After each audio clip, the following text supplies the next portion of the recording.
5-year-old Dmitri was born with cerebral palsy. There is no medical cure for this condition. When Dmitri was born, the doctors told us he might never be able to walk, never be independent, that he would have, since this was a chronic disease, certain damage to his health that he might never recover from. We had not tried any alternative. Personally, I trusted nothing but the standard approaches. Until some people we trusted, because we knew them well, told us about Eric. We think of healing as getting up out of wheelchairs, vision returning, hearing returning, cancers disappearing, all sorts of things. And these things happen. They happen.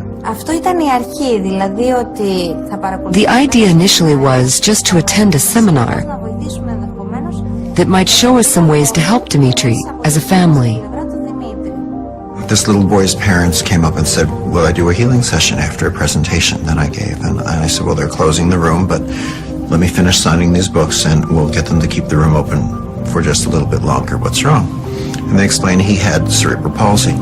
After the seminar was completed, they met for the first time, just for a short while, about 10 or 15 minutes. There's something in cerebral palsy that's very common where your feet, instead of your feet being able to be flat on the ground, the heel was up. So his heel would not be able to touch the ground. He was scheduled for surgery for that. He had to wear supports and braces. For him to be able to get up, he'd have to hold on to furniture or people's clothing. For him to be able to go down any steps at all, he'd have to sit down on the steps and push himself down a step at a time. And to go up, he'd have to crawl on his hands and knees. We stepped on the stage with Dmitri, put him on the bed that was there, and told him that he should stay calm and collaborate with Eric, and that nothing would happen that might bother him.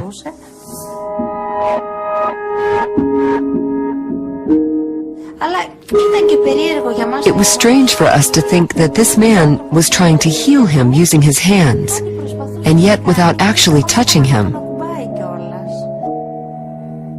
He got up after 4 minutes and was not just walking, he was jumping and he was running.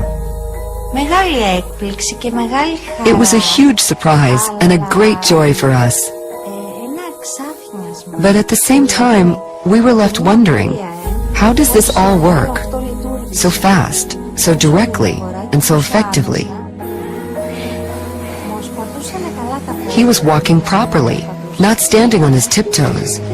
And there was no need for anyone to help him climb the stairs, which was what usually happened.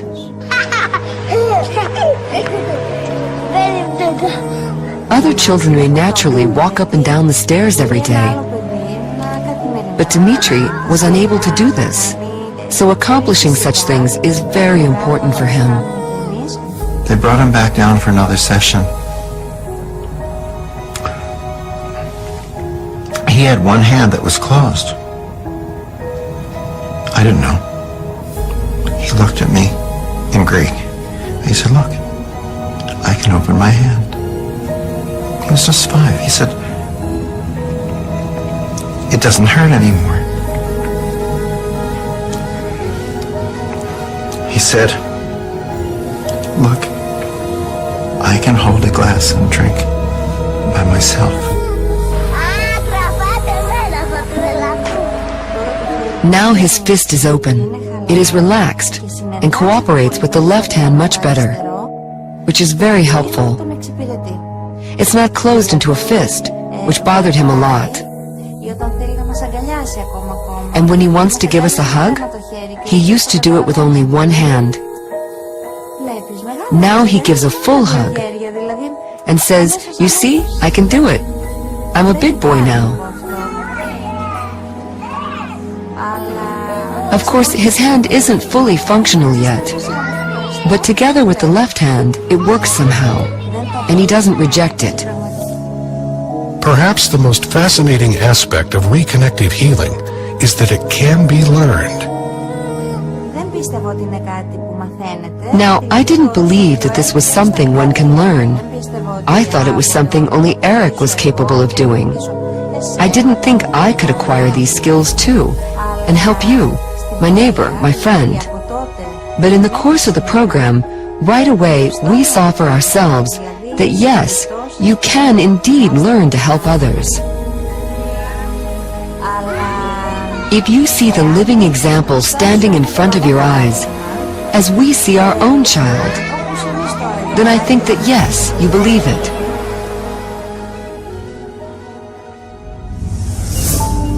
There are amazing healings taking place all the time.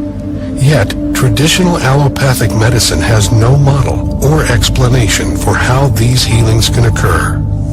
We don't understand how it is that even the simplest thing, like the healing from a wound that is so mundane that every child has experienced it, we don't have a full understanding of how that occurs. The answers may lie in the fundamental shift which is occurring in our understanding of our universe.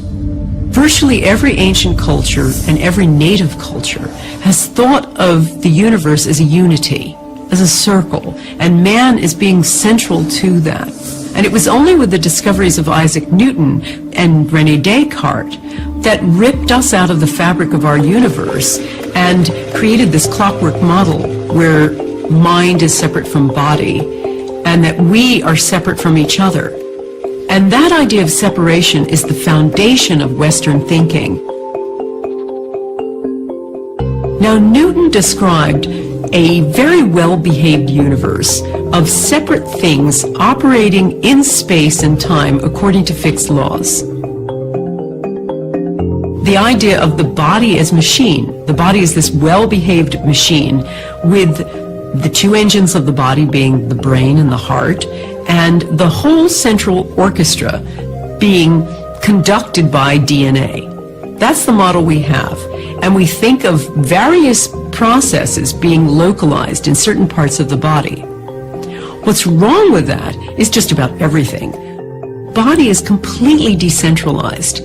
There is no central brain in a sense, and that the brain is closer to an antenna receiver. It's closer to a transducer of information, a receiver and a transmitter of information, but not the central repository of that information. In our conventional world of biochemistry and cellular biology, we focus on a Newtonian belief of a material world. Through the history of science, we focus on the mechanical reality and have let go of the concept of energy and fields as information in biology.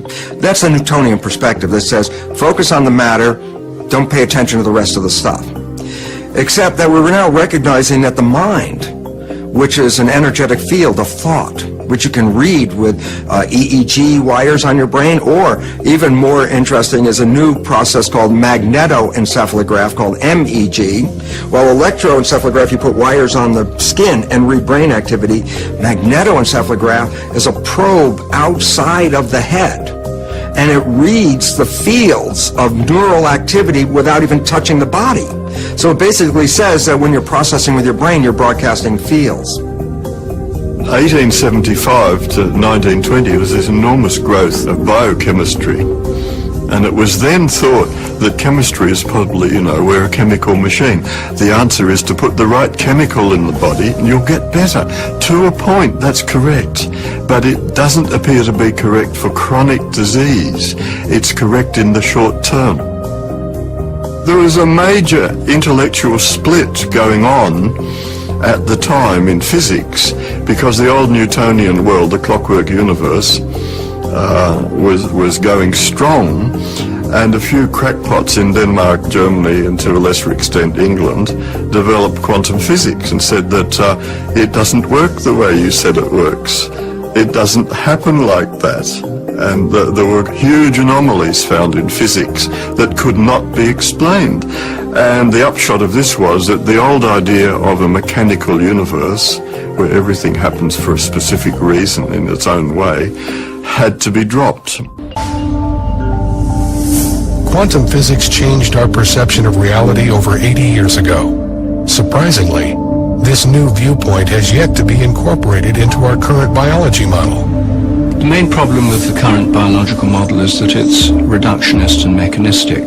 That means First, it tries to explain everything in terms of little bits, generally molecules, because they're the smallest things in organisms.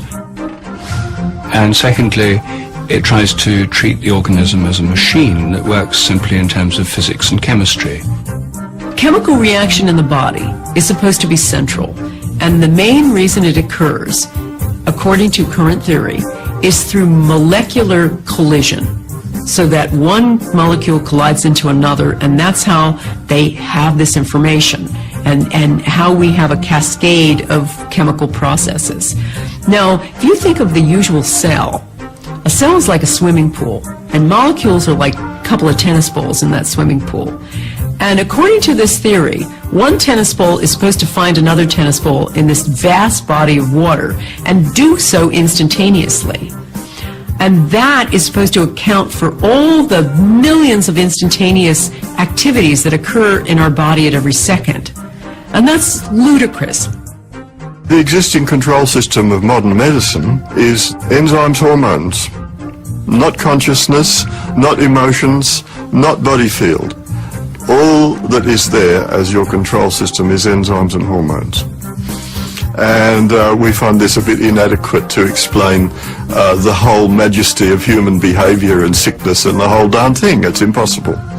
Today's medicine still works on the old paradigm of physics, which dates back to the time of Newton and the primacy of matter. Modern physics has long ago eliminated that paradigm and understands that it is not matter, but mind or spirit, which is primary. Though it isn't defined as spirit, but as energy fields, as intelligent energy fields. We look to science as some sort of absolute truth and a story that's already been written. But the reality is that science is a story told in installments, and every new chapter oftentimes refines or completely changes what has come before. This intellectual pendulum swing, and it's swinging towards the idea of holism and looking at how an entire system works together. Whereas, you see, the doctors began to look at how each individual cell works, and they got down to the cellular level. That's all been done for 100 years. Great, we understand it a lot. But we don't understand how the cells talk to each other and how they deal with information. When I was 15 years old, I had a very serious motorcycle accident. I was on a motorcycle I shouldn't have been on, and we were hit by a car that caused a very serious wound in my leg. Ended up with 66 stitches. At the point of impact, I clearly remember having an out-of-body experience where my consciousness watched my body tumbling through the air and ultimately landing. And it was sort of shocking to me when I kind of came back into the body. That said to me that perhaps my consciousness isn't just in my brain, but that it is imbued with more quality than that. And then as I was facing a very serious outcome, they talked about the possibility of having to amputate part of my leg. I remember laying with a cast from my hip down to my ankle and thinking about how to rally my immune system through my thoughts such that I could promote healing in my leg. And so I would lay on the couch and I would visualize my immune system, and I could feel it tingling. I could feel the healing happening in my leg. And I didn't come from a medical family. I have no idea at all where this idea came from. But somehow it was noetic. It came directly to me that that was what I needed to do. And ultimately they took the cast off, and I'm a two-legged creature still, thank goodness. And so I think that there was something about, my own personal experience with that healing, that there was something about recognizing that my mind was important to my body, and my body was important to my mind, that I just knew intuitively. Mind, intention, belief. Can these factors influence healing? If you think you have an incurable disease, if you think it yourself, you are right. If you think your problem is curable, then you are also right. It all depends on your intention. When you think about intention, what is intention? And how does intention play a role in healing? Intention plays a role when you think about how our thoughts and our emotions and our cognitions influence our immune system and our endocrine system. And we know that this happens. We know that people who feel a tremendous amount of stress, for example, have a diminished capacity in terms of their immune system's functioning. It's been discovered in the laboratory over the last 15 or 20 years, for example, that intention does have physical effects. So, for example, we recently conducted a study where we recruited couples, one of whom had cancer. And we took the partner of the cancer patient and we trained them in what we call the compassionate intention program.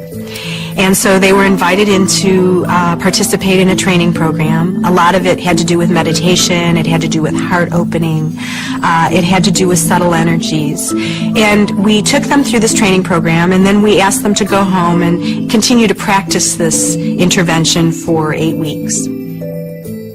We brought them back and we put them in our laboratory, and we monitored the patient in one room. And we put them in a 2,000-pound electromagnetically shielded room so that there was no possibility of electromagnetic fields or the partner of the cancer patient talking to them on their radio or on their cell phone and saying, okay, breathe deeply now. We could rule out any of those kind of conventional explanations. Meanwhile, the partner who'd gone through the training program sat in another room and watched the image of their loved one on a closed-circuit television screen. And then at random times throughout the session, they were asked to send loving, compassionate intention to the patient. The idea was to see if we could find correlations between the intention of the one person and the physiological activity of the other. What we found is that there was a significant correlation in the physiological activity of this person and the physiological activity of the other. This suggests that there is some way in which information is transferred that isn't accountable by the conventional Newtonian model of cause and effect. You know, the partner of the cancer patient wasn't coming in and whispering in their partner's ear, calm down now. You know, quite the contrary. They were at a distance and there was no way that the two people knew when this kind of interaction was happening, and yet it happened. Sending an intention that I am better, sending information with belief that I am better, is sending information to the body to correct itself. Because as we say, a thought is an actual physical energy too. And it sends information to the body as well. It's been very well demonstrated that our belief system affects how we behave and how we perform. And it also affects our lifestyle. So if we don't believe that we can help ourselves, we probably cannot. If we don't believe that positive information is useful to our health and well-being, then it probably won't be. Our thoughts create our body moment by moment. When we think positive thoughts, we release certain chemicals into our body. When we think negative thoughts, we release negative chemicals into our body. And those have a profound effect on how the cells are behaving and how the nutrition is being used. It's very obvious to me, working as an osteopath, that the stress that people hold in their body has various patterns according to how they're thinking. Probably the most essential aspect of healing is to believe in the modality you're using and to stay positive in some way. There's so much evidence about belief in a system of medicine being crucial to the effectiveness of that. I used to say to people who have cancer, after researching the limitations of things like chemotherapy, don't have chemotherapy, it only works 9% of the time. I don't do that anymore. And the reason I don't is that I believe that belief itself is the body's strongest medicine. And if you believe something is going to work, regardless of what that is, it's going to work for you. There was a study in Houston of some patients going through a knee operation for arthritis. Half actually went through an operation where they were worked on for their arthritis. The other half were given a sham operation where they just opened the knee and then closed it and did nothing. They found over 3 years of follow-up that both sets of patients reported having no pain. So the patients where nothing was done to them still reported being pain-free. Their arthritis was gone. There have been other studies looking at if there's any difference between going to the gym and thinking about going to the gym. And with this study, they took a group of people and they sent half to the gym to work on their biceps. And the other half were allowed to sit in their armchairs and just think about going to the gym and working on their biceps. And they still recorded a very strong effect in the group who had just sat in their armchairs. The couch potatoes still built up their biceps. So the body really can't distinguish between, action and thought. And you see this most clearly with the placebo effect. Traditional Western medicine typically attributes spontaneous or miraculous healing to placebo. But what exactly is the placebo effect? The placebo effect is the fact that a belief that a person has can override their biology. Well, it's so profoundly important that science has recognized that at least 1/3 of all healings, including drugs and surgery and other allopathic interventions, 1/3 of all healings has nothing to do with the process, but has to do with the placebo effect. That a person believes that the process is going to heal them and heals themselves in spite of the fact that maybe the pill was a sugar pill or the operation was just a sham and wasn't real. And why this becomes important is clearly 1/3 of all healings occurs without anybody doing anything other than having a positive thought. And what interests me as a biologist and former professor in a medical school is how we can talk about the placebo effect for about 15 minutes in a pharmacology course and then totally ignore the relevance of thought and mental processes on biology for the rest of medical education, so that our doctors are not really using the placebo effect effectively, that we're not even studying the placebo effect. And right now we could cut the healthcare cost by exactly 1/3 by just using the placebo effect. It seems time that we began to shift the lens and start really focusing on what is the nature of the placebo. How is it that you can take an inert substance, something that has no known medicinal capacity, potential, and that inert substance not only can create physiological changes in the body, but actually somehow is able to manage a whole cascade of responses within a very complex system, such that it can target the liver or the kidney or the lungs. That is a great mystery, and we don't understand that, and much more needs to be done. I would say that what medicine calls the placebo effect is, by all means, an effect that is created through energy fields. As we often say, one has to believe in it, then it will work. That is correct, yet we don't think about how we actually do that every day. If, for example, we want to watch RTL, a German TV station, then we press the RTL button, which means that we go into alignment with the frequency where RTL can be received. RTL is always present, but if we don't focus on it, then we won't receive it. So, when I want to watch RTL, I have to focus on it. I have to engage in it. And here, it is the same. When I focus on something with my mind, the information follows this attention. The placebo effect is really another way of talking about the body's self-healing capacity. And anything that unleashes more of that is going to be a better system. I was absolutely desperate to have children. It was one of the reasons why I'd gotten divorced. I wanted children and my husband didn't. So I moved to London thinking it would take me a maximum of 2 years to find myself a new partner and settle down, and I'd be out in the country having my 2.5 children and I'd be totally happy. That was my plan. I was very good at making plans. So there I was. I had my osteopathic practice. I was seeing clients and I was stressed, frustrated, depressed. And I had been having headaches for years, maybe 10 years. I'd been having these terrible headaches which were getting worse and worse and worse. Sometimes they lasted as long as 5 days. I had a routine visit with my doctor. And the doctor found that my hormone level was very much out of balance and immediately suspected that I had a tumor. So I was sent for a brain scan, and they diagnosed a prolactinoma. It was a huge shock, out of the blue, and I felt at first how unfair. I went off to the medical library and started to learn everything I could about this tumor. And when I discovered that it caused infertility, I thought, that is so ironic. Every cell in my body was saying, I want children, and I had somehow created a tumor that stopped me having children.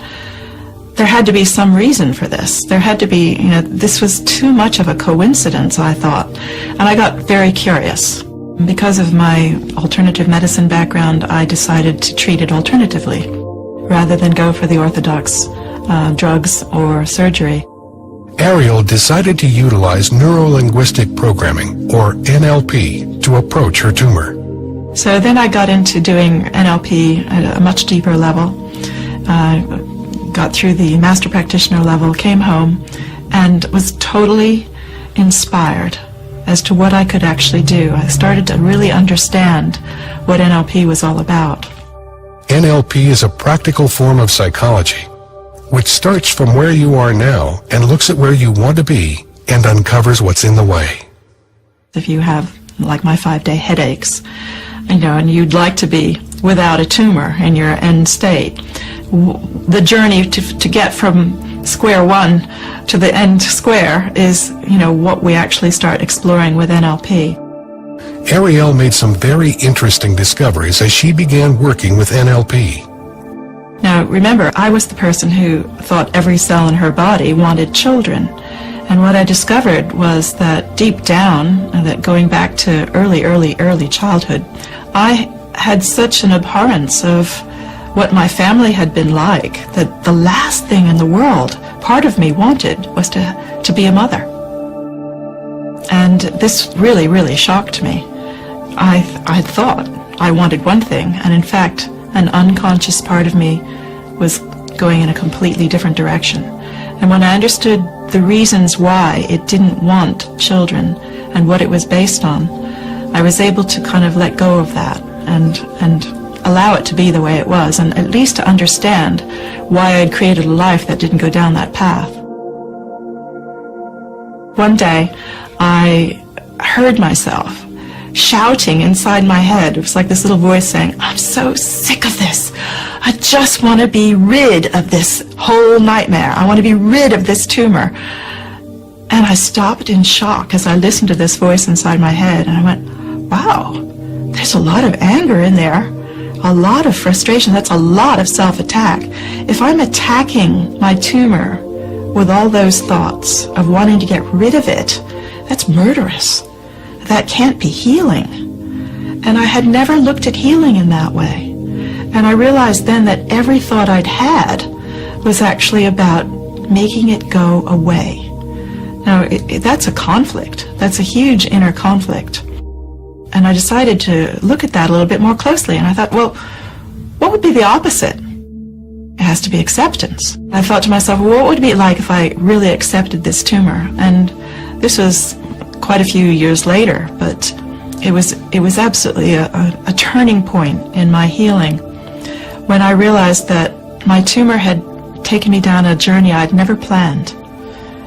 It had taught me things I had never intended to learn. I had changed my career. I had changed my whole outlook.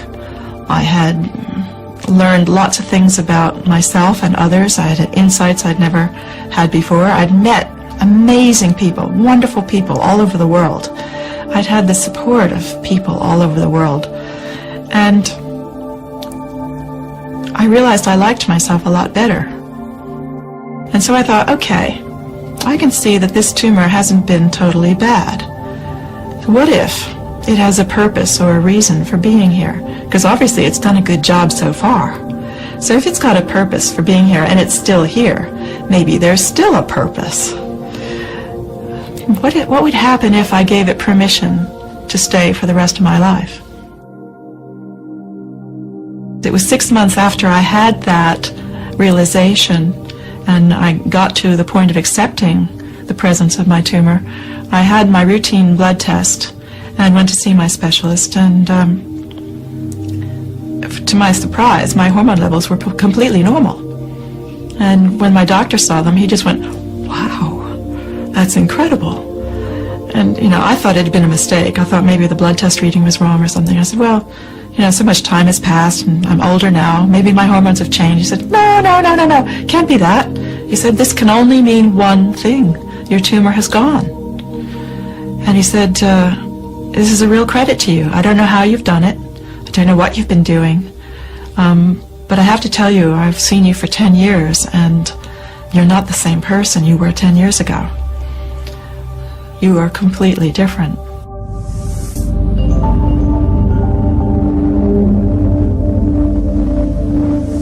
So when we make an emotional shift, let's say we go from frustration to joy, those kind of emotional shifts, about 1,400 biochemical changes instantly go off in the body.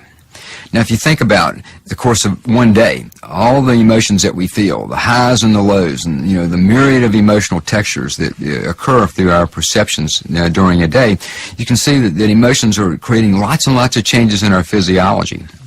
So it makes a lot of sense to start paying attention to the emotional diet as well as to the physical diet. That's one of the keys to better health, and certainly to slowing down the aging process. Strong negative emotions just degenerate us. Positive emotional states regenerate us. Become simple math. Feel more love, more care, more appreciation, and your health's got a better chance of improving and staying that way.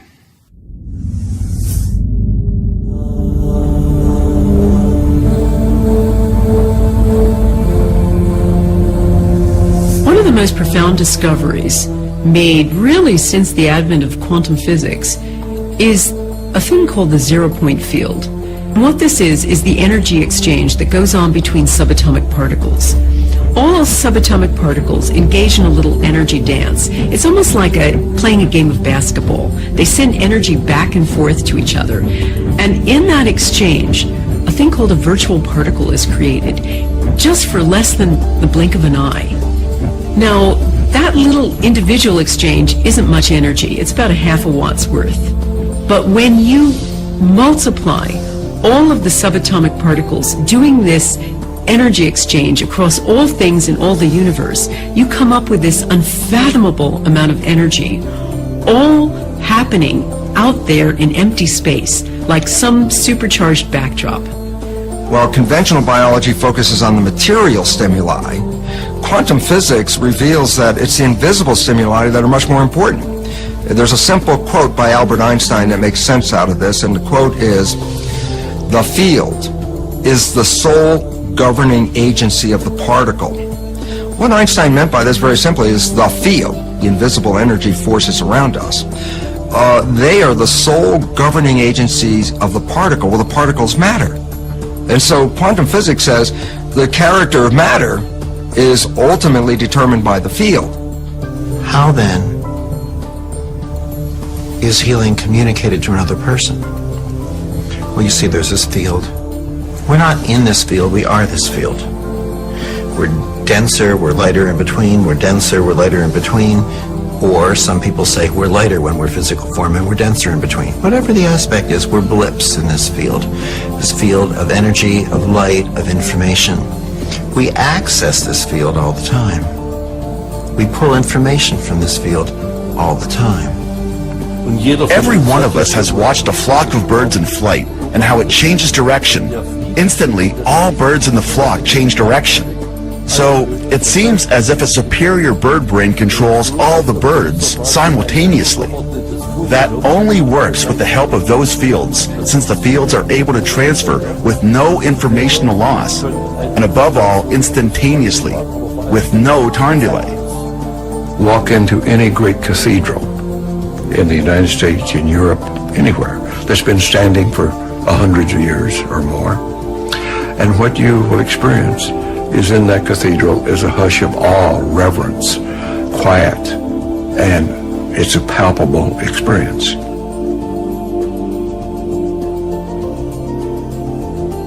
Why is that true? It is true because for hundreds of years, the people going into that cathedral have been on their best behavior. They have been in awe and worshipful and in a state of mind that the quantum emissions from the body-brain are emitted into that cathedral, absorbed into that cathedral, and fed back in later centuries to the participants coming into it. And that's why they feel this sense of hush, awe, and reverence. We're all part of this giant energy field, this zero-point field, that we're all connected, and that we're connected across the furthest reaches of the cosmos.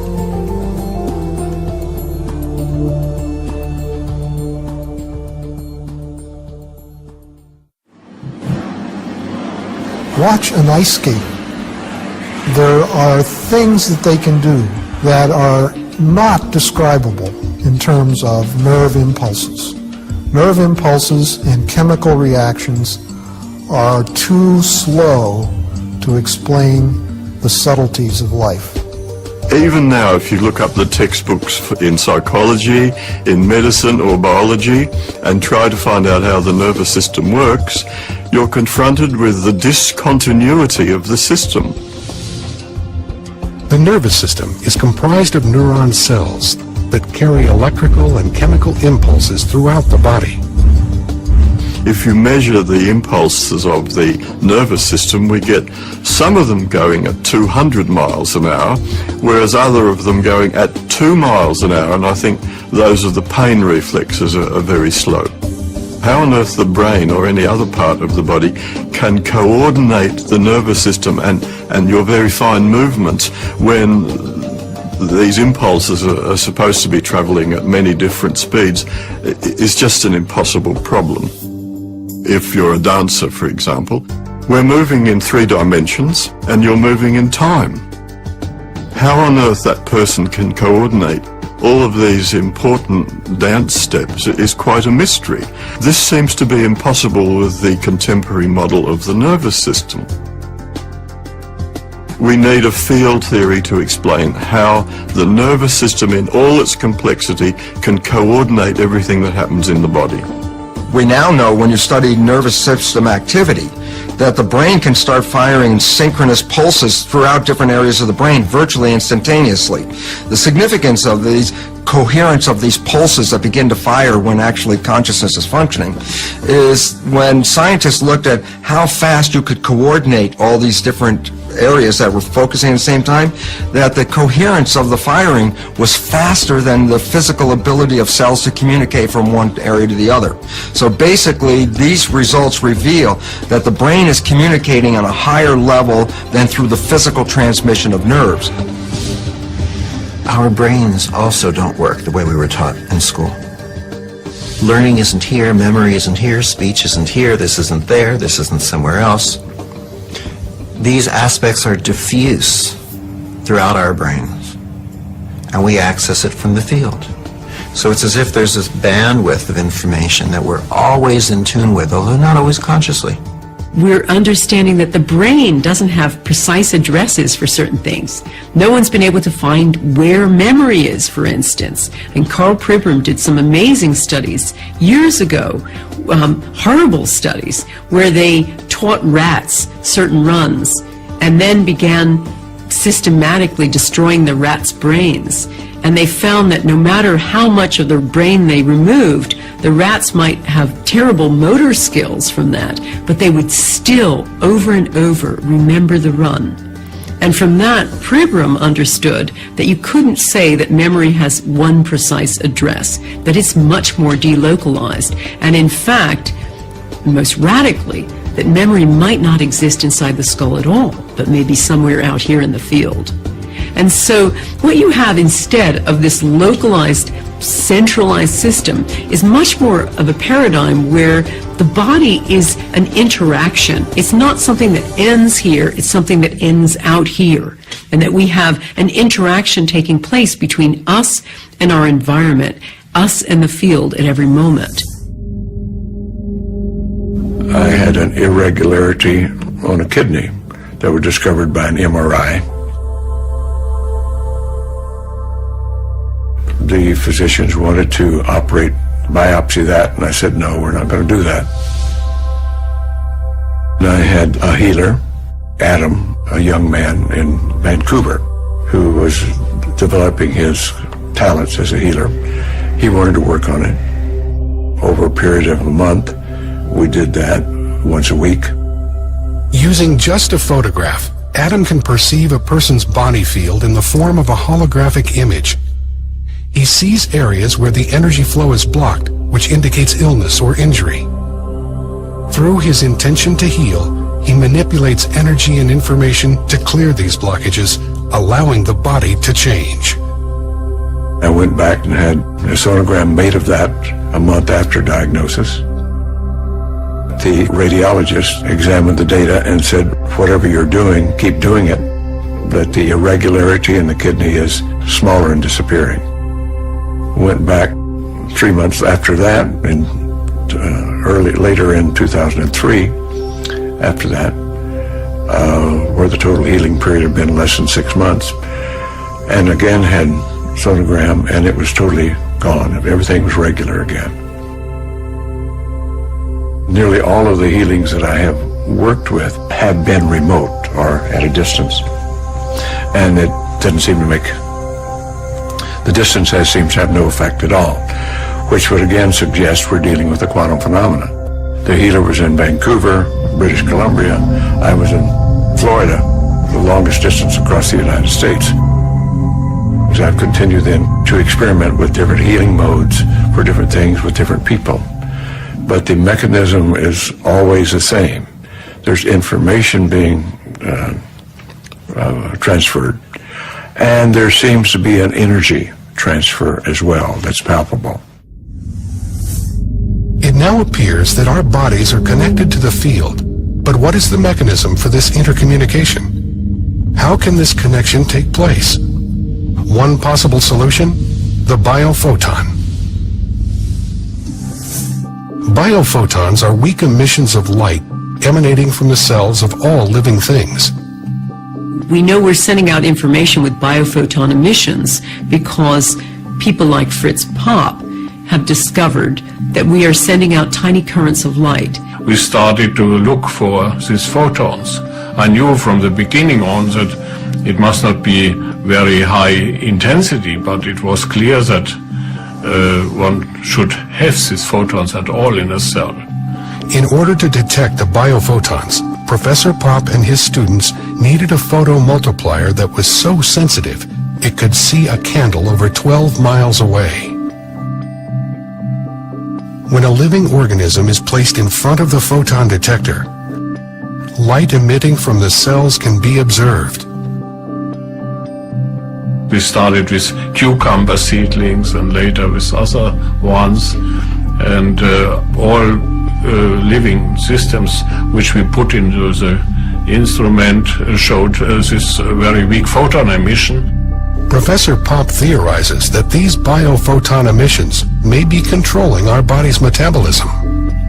Molecules cannot regulate themselves. They have to have a field, more or less. So the photons should be the carrier of the information which is necessary to regulate the metabolism.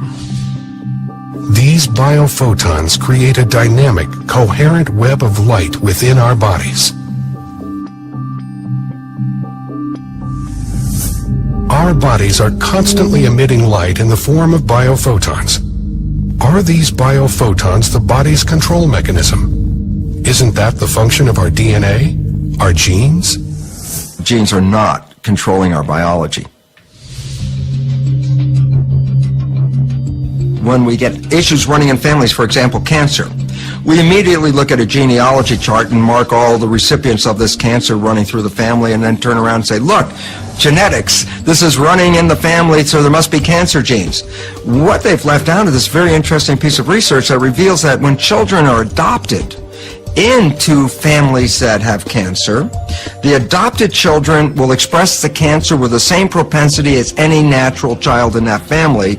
But the interesting fact is the child comes from totally different genetics that doesn't even have that cancer. So it says being introduced into the family dynamics, which is where you learn perceptions and beliefs and attitudes, is what shapes the cancer, not the genetics that somebody came in with. There is a new branch of genetics known as epigenetics that addresses this environmental influence on genetic expression. Epigeneticists have discovered that the information inside every cell, the thing that switches it on and turns it on and changes things, is not inside the cell, but outside. Signals occur outside from the environment. A gene is a blueprint, that's basically what it is, to make a protein molecule. And the proteins, there are over 100,000 of them, are the building blocks that give us our biology, our structure, our behavior. Okay? So the issue is, we talk about gene blueprints, and up until the last 10 years, a blueprint was a hard-wired piece of information to make a particular protein. The new science is just mind-boggling because it reveals that through epigenetic mechanisms, through the influence of the environment on reading the genes, epigenetic mechanisms can produce over 30,000 different variations from every gene blueprint. And all of a sudden, when you start to recognize that, you realize we have potentials that are totally unlimited. And this is a great change from a belief that genes were deterministic. Now genes are potentials. If you just look at the molecular level, the Human Genome Project has revealed that we have about 25,000 genes, far fewer than they originally expected. The Chimpanzee Genome Project has now sequenced the entire chimpanzee genome, and their genome is virtually the same as ours. They've got the same kinds of proteins, the same kind of genes. You can hardly tell the difference. Yet, there's an obvious difference, and if you can't explain it in terms of genes, what can you explain it in terms of? And the answer is, I think, morphogenetic fields. Just as you can build two different buildings with the same bricks and cement, if you have two different plans, you can build different organisms with different fields, even if the constituent molecules are very similar as they are in humans and chimpanzees. The DNA is like a library book. These are all the possible proteins from earthworms right up to us. It's all the same library, but you've got to know which book to take out of the library. This is the big problem in genetics itself, is trying to explain how the body knows which book to take out of the genetic library. And we think the body field is what decides which piece of information is taken from the DNA. Many cultures of the past have explored the energetic system of the body. Today, researchers theorize that the body does have a field of energy, known as the morphogenic field, or the body field. There's a hierarchy of fields organizing our bodies. There's the field of the whole body, there's the fields of the organs, and then the fields of the tissues, and then the fields of the cells within those. Field of our own body is within and around the body. There's an overall field, and then there's subsidiary fields, sort of modular fields for arms, legs, and the different organs. The advantage of fields is that they're intrinsically holistic. All fields are holistic. The gravitational field is, you can't slice a bit out of it. If you cut a flatworm into 10 different pieces, each part can grow into a new worm. Now, how's that possible? If it was a machine, that wouldn't happen. If you cut up a machine, all you get is a broken machine. But if you cut up a magnet, a field system, then however many little bits of magnet you produce, each has a complete magnetic field. And it was this analogy with magnetic fields that led developmental biologists to suggest the idea of morphogenetic fields in the first place. And this was way back in the 1920s. And this field is now a crucial concept in developmental biology. You can't really understand how organisms develop without it. All humans begin life as a single cell that grows and divides, developing into the various organs and limbs of our bodies. How these cells know what to become has baffled scientists and led to the idea of control fields in biology.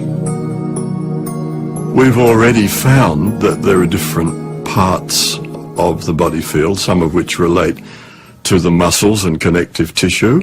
Another part of the body field that relates to the brain and nervous system. Yet another one for the morphic field, which connects back to the DNA and the genetic information of your body.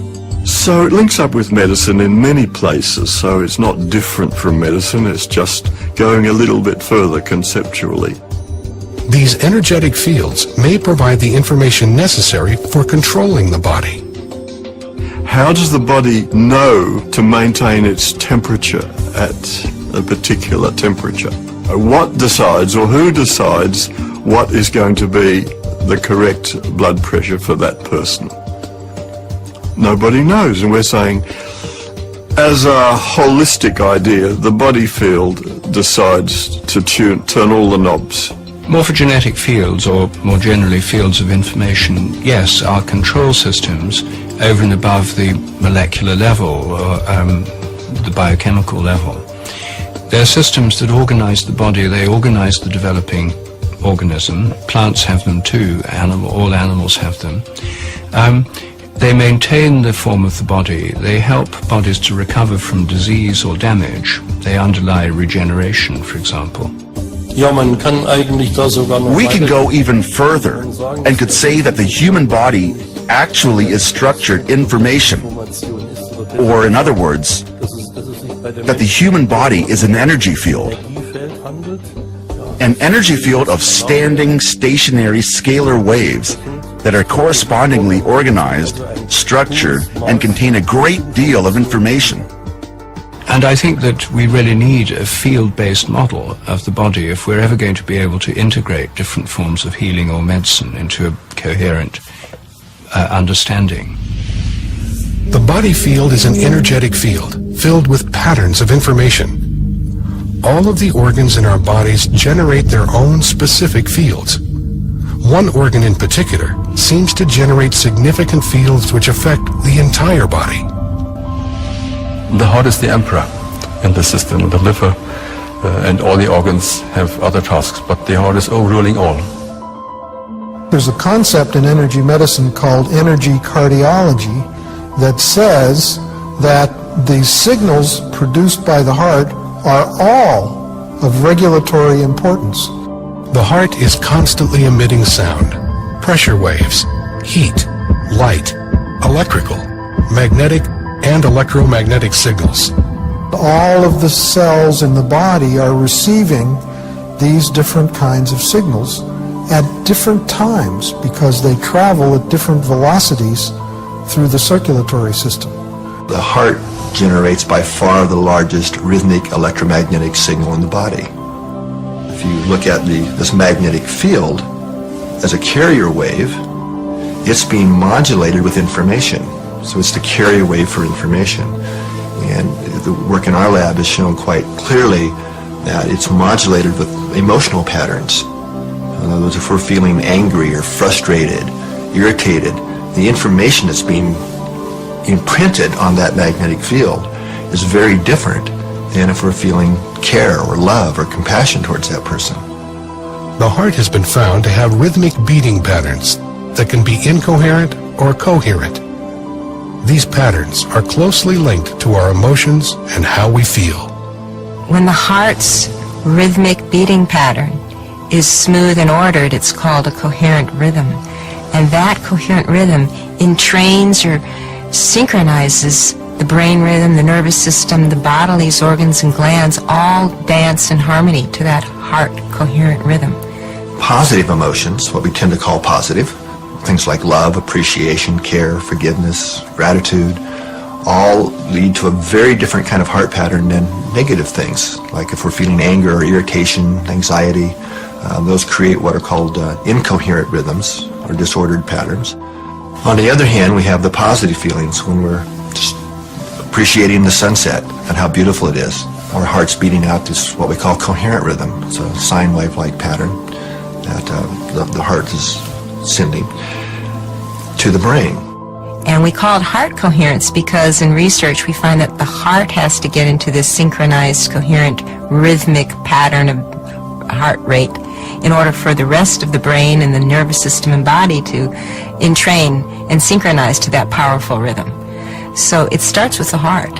When we feel the pulse, what we're feeling is the pressure wave created by the beating heart. It's not actually the flow of blood, it's the pressure wave. So every time the heart beats, that pressure wave goes to the brain and throughout the body. And if we look at the brain level, that pressure wave synchronizes all the neurons. In fact, the brain would be in trouble if it didn't have that synchronizing signal to kind of give us a global synchronizing effect. When someone is in coherence, you can often feel their love or their compassion or their gratitude radiating. Coherence is the optimal physiological state that underlies learning and performance and facilitating the body's natural regenerative processes. The heart has its own intrinsic nervous system, which can sense, feel, remember, and process information that's independent from the brain. We always think of the information input system as being entirely in the brain. But we're now discovering information that the heart receives information first and then relays it to the brain. Studies have shown that the heart responds faster than the brain to outside stimulation. One of the more recent studies we did in our labs was looking at what we ended up titling the electrophysiology of intuition. There was some previous research that had been done showing that the body would respond in a way that would predict a future event if the future event was emotionally significant and relevant to the person. Participants were attached to sensors to record their brainwave activity, heart activity, and heart-brain interactions. The person would be sitting in a computer, push a button, and then we're recording physiological data, and 6-8 seconds later you would be shown a photograph. Okay, and then the photograph would be from two opposite ends of the spectrum of emotional arousal. Participants were shown pictures of car accident victims, snakes attacking, and other disturbing images.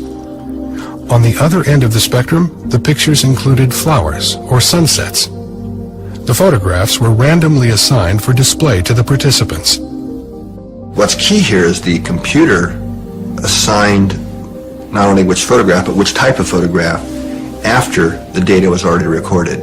So it was absolutely impossible for the research subject, the experimenter, to have any kind of foreknowledge of what photograph it might be. The computer itself didn't even know. The results were surprising.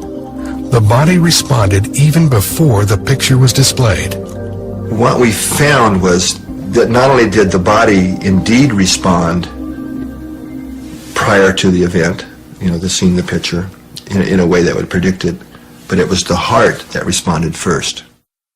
The heart's response was not only faster, but the signal it sent to the brain varied depending on the emotional content of the picture. Looking at the signals that the heart was sending to the brain, that the heart literally sent a different message to the brain, depending on what the future picture was going to be. Then you saw a brain response. Then you saw the body response, which is then where it then became conscious. So the flow of this intuitive information is heart, brain, body, and then you have to have the body response for it to become consciously aware of it.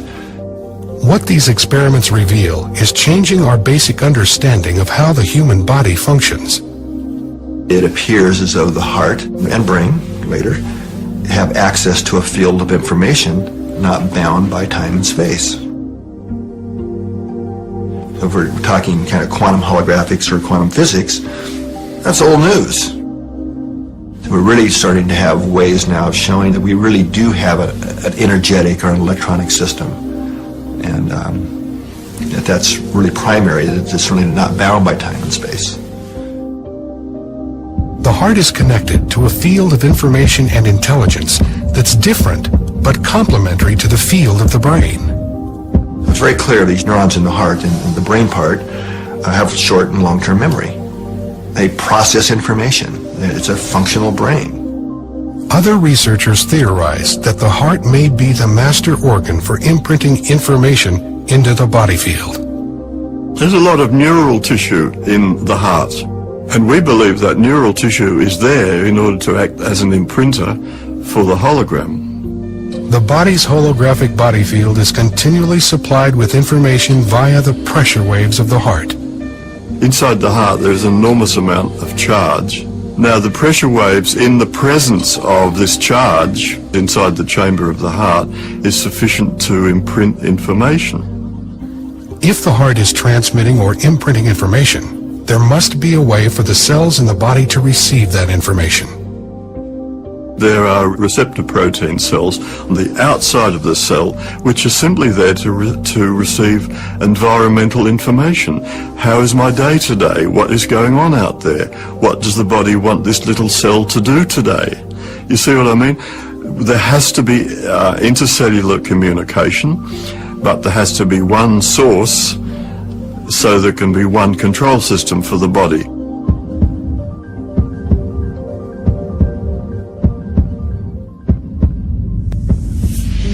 This control system is sending out information to the body via the body field. But what exactly is information? If we think of the body as both a material and an energetic, dynamically exchanging open system, which it is, we need to eat like a ton of food a year and most of it is passed out. So all of that food is somehow turned into the body, which remains extremely stable for long periods of time. Somebody basically doesn't change much for maybe 40 years as an adult. People recognize you immediately, even 40 years later, because the basic body structure doesn't change, even though after a short period of time you don't have a single atom left in your body. They've all exchanged and gone out. And so now this is the hamburger I ate yesterday, and in 3 weeks from now this will be a carrot that I eat tomorrow, and so on. It's a very dynamic system, and yet I remain the same. So if it's not the material, and presumably not the energetic part, the dynamic energetic part, then what's left? There must be something like an informational pattern which holds it together.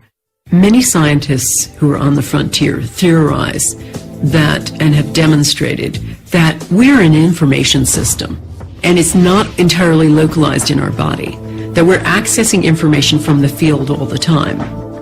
The body appears to be constantly connecting with information within itself and with information in the field. The body is always looking for coherent systems, looking for information interchange between all cells he has, so that every single cell knows what's on. It's a large information system, and some people say that illness is just a lack in the information system, and I suppose they are right. Matter is compressed energy. Information is patterns of energy. There's an information flow in our bodies that we still don't completely understand through our nervous system and through the tissues. And even the ancients, some of the ancients and the Chinese call it the acupuncture system, which is a system of information flow in the body itself. We get a system when we get structure. There's information everywhere, isn't there? But you only get an information system when it's ordered. And the great thing that was discovered in the 1980s was that the acupuncture system appears to be an organized system. It's not just a random group of acupuncture meridians. It looked, upon doing experiments, that they wanted to arrange themselves in a certain order and that they wanted to communicate with each other in a certain direction. So we're saying that information has order, and that's what makes the body feel, is the order itself. The actual regulation of the whole organism and of all cells, the coordination of all cells, is accomplished with the help of these information fields, these scalar wave fields. They guarantee that each cell knows what every other cell is doing at any given time, and we have over 70 trillion cells. This is a lot of information, and it can only be processed with the help of these structured fields. Ultimately, according to Einstein and other people more recently, have said that energy and information must be interchangeable. All right. So information becomes a type of energy because it's an orderliness in space. All right. So they are interchangeable, but on the other hand, in practice, what happens is you get a wave of energy, and then upon that wave you can get imprinted information. And the amount of information you can imprint appears to be limitless. Informational medicine, medicine that takes information and changes disturbed information, is going to be the future of medicine. Apparently, the control system of the body is not genes or chemistry, but information, which seems to be available in the body field. Is it possible to put new information into the body to affect wellness? That is exactly what a number of researchers are doing. That we've learned how to stop the distortion of information that occurs as a result of various disease processes. Once you stop the distortion, surprisingly enough, the physiology begins to work, the chemistry comes right. There are really wonderful healing stories to be told here. And it's simply because we've learned how to correct the distortion of information in your body field. Disease is, in a sense, scrambled information. And so if we can access the appropriate information, we correct the scrambling. And that's what a number of these new energy modalities are doing. They're basically correcting that information scrambling.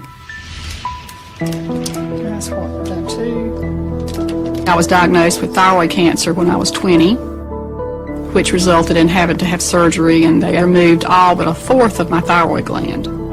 I've had to take a synthetic hormone to give me the thyroid hormone that I needed ever since. I was diagnosed with chronic fatigue syndrome some years later, and fibromyalgia some years later, which, I just continued to get sicker and sicker. My husband had to pick me up out of the bed if I had to get up. He had to feed me, set me up in the bed and feed me.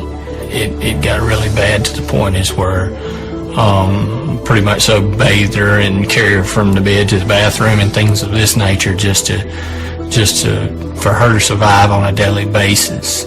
They really didn't know what to do for that type of illness.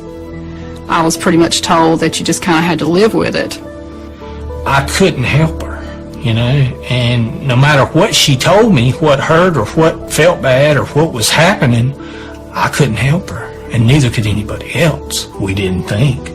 My doctor finally said, Vanessa, I really don't know what to do for you at this point. All I can do is try to give you medicines to make you more comfortable. But I would suggest that you go see this nutritionist, and maybe she could help you figure out what you can eat, or at least, you can start to get some nutrients from something. Vanessa actually was referred to me by her endocrinologist. When she first came to me, she was literally not able to spend a day at all out of the bed. She had lost a tremendous amount of weight. She was allergic to almost everything. I was having a lot of trouble finding any foods that I could eat at all, which really resulted in me being so weak. The inside of her mouth had a lot of sores inside of it. The lips had multiple sores on them, like a cold sore type thing, and her hair was like straw and coming out. The first thing I did was the nest testing. The system is designed to determine areas of distortion in the body field. New information is made available to the body by ingesting drops that have been imprinted with an information pattern. I started her out at the dosing that we would have addressed a child because her energy fields were that weak. So we started out very, very cautiously. One morning I woke up after I had been seeing Deborah probably for a couple of months, and I just had this feeling that I hadn't ever had, and I knew that this was the answer. And I felt so good that I just cried. I just sat up in the middle of my bed and I just cried and cried and cried.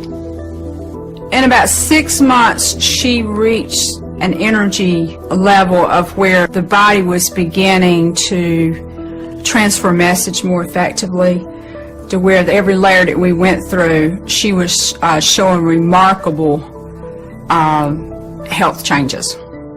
Being from a man's standpoint and a southern country boy type person is how I grew up. I first thought it was hocus pocus, and I had my doubts, and it took a while, but I see now that it's phenomenal.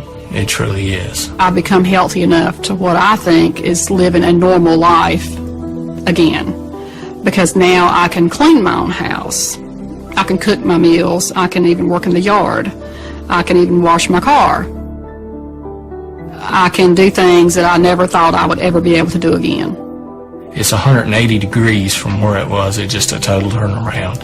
It really is. I really don't know how to explain the difference in the way I feel. It's like I died and I come back to life. And I never thought that I would ever feel this way again. I got my life back. I got my life back. And it's wonderful.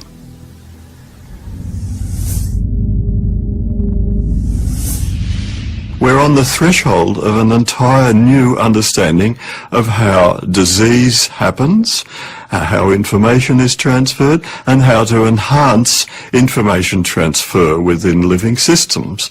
There's a vast increase in chronic disease in our community, and I believe using these information methods that we can treat the chronic disease that couldn't be treated before. One of the most remarkable instances of the effectiveness and the instantaneous effect of informational medicine I heard about recently, and it had to do with this system called thought field therapy, which is an energy psychology that supposedly heals and changes negative thoughts around us.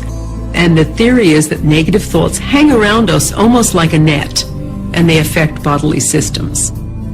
They use this system in Kosovo with survivors of the war in former Yugoslavia. These were families who had been severely traumatized because the Serbs had killed half of a family just so the survivors would be demoralized. So they took a group of people who had severe post-traumatic stress syndrome, who would have required years and years and years of talking cures and medicine and all that sort of conventional thinking. And they gave them thought-filled therapy. And to a person, this is 100% of the people in this study were made virtually instantly better, to the point where they were laughing, joking. They were healed completely from this trauma. Even the practitioners of energy psychology were blown away by the power of this modality. But this just gives us one small example of the power of using information as medicine.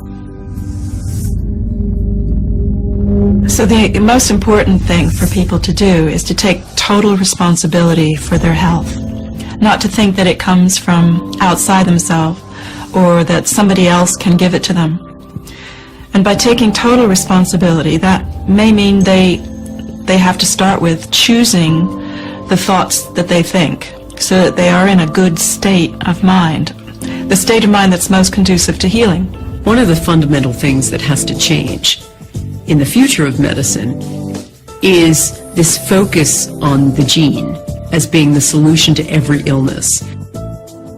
If you look at what epigeneticists are coming up with, you have an understanding that the gene is really subordinate to this outside information system, and that we have to look at information rather than the gene as being the thing that we have to crack, so to speak. We have to come up with information systems that regularize the things that go wrong.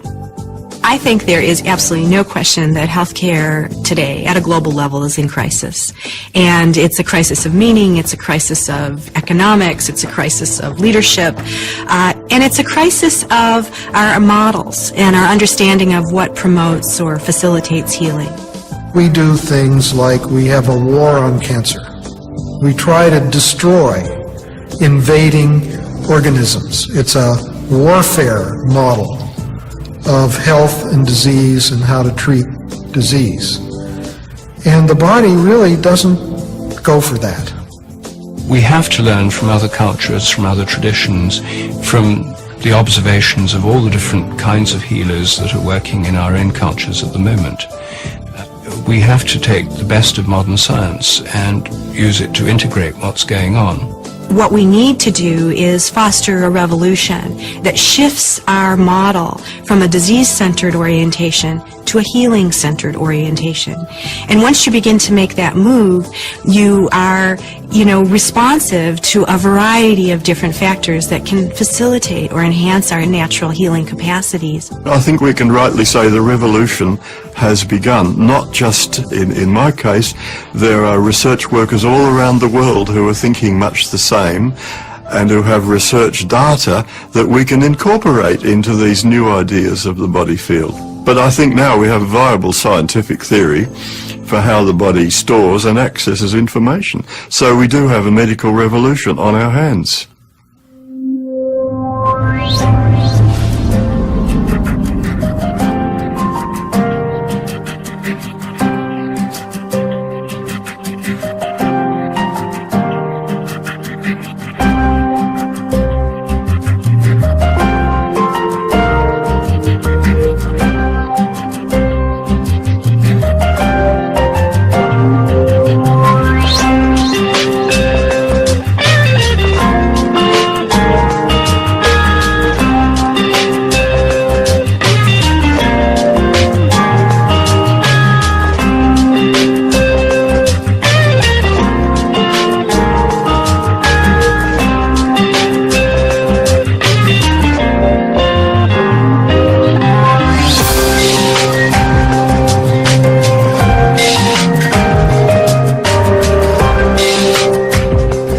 There seems to be this huge body of evidence demonstrating that we can pick up information that almost like an electron, we can be everywhere at once. So I would say what healing is learning to correct the human body field so that it works according to the original blueprint.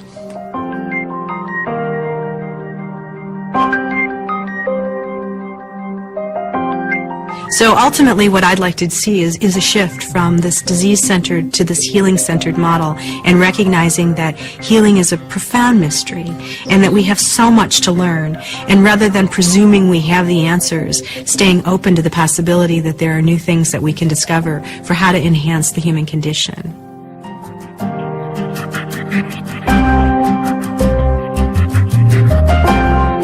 The mind is the functioning of the brain that interprets the environment and adjusts the biology. So rather than being controlled by our genes, our biology is controlled by our mind. And when you understand this, then you realize the power of being able to change your mind. Because when you do that, you change your biology and your genetics. If someone's sick, they don't want to know whether pill X works better than a placebo in a double-blind trial. What they want to know is, what's the best kind of treatment?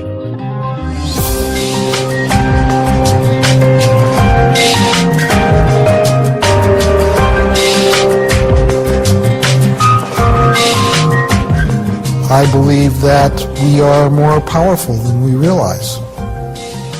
I believe that many of the medical techniques that we're finding to be very successful, people can do on themselves once they understand their own energetics. It's very clear that negative information is deleterious, or that if you accept it into your body and into your belief system, it will change the way you react and change your state of health.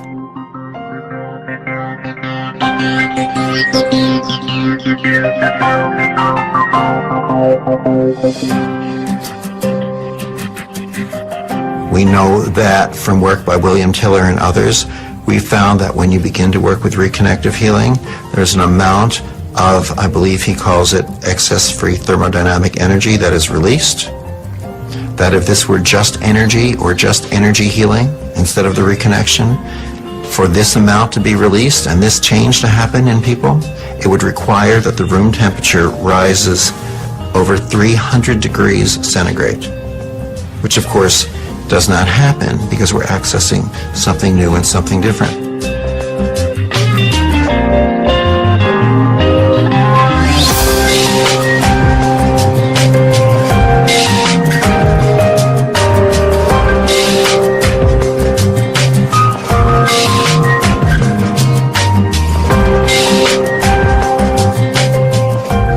Incoherence is the natural resonant state of the human body.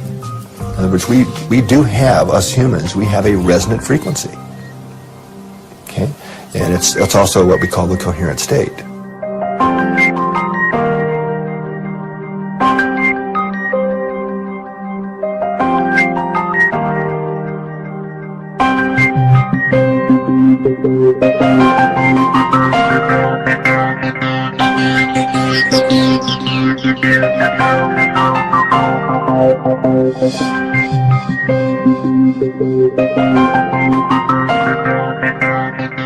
So a miracle starts with a change of thinking.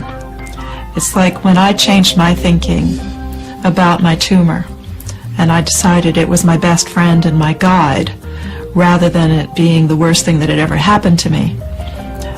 That was the miracle. When I gave it permission to stay to the end of my days, that was the miracle. People think it's the end result, but it's not the end result. It's the change of thinking which leads to a completely different inner state.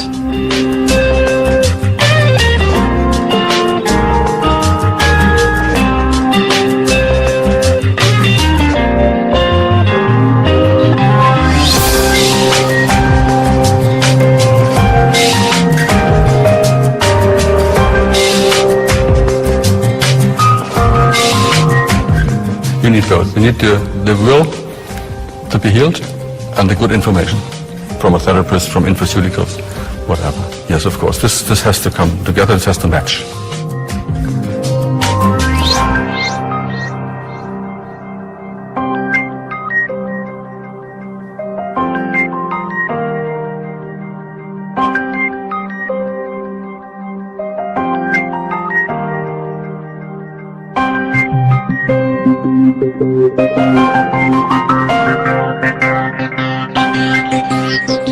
So healing is restoring the body's own self-repairing mechanisms. And that's the biggest thing as a doctor you can achieve, that you can help your patients with restoring their own repairing mechanisms.